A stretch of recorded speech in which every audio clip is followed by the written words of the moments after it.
Alright guys, this is the 535D fuel filter kit I've been promising you. It separates water and debris out of the system on top of the factory one. I'm going to show you real quick. I've only got 2 minutes before this customer's got to leave, but basically this kit will come exactly like you see it.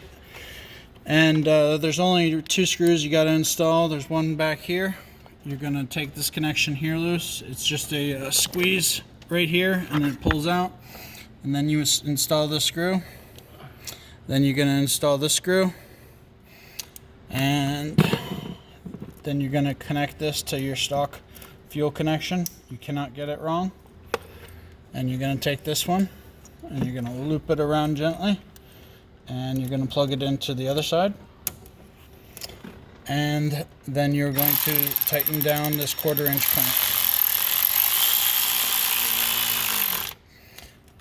Alright, so the fuel filter kit installation is done. Now we're going to go inside the car and prime the fuel system with Pro Tool.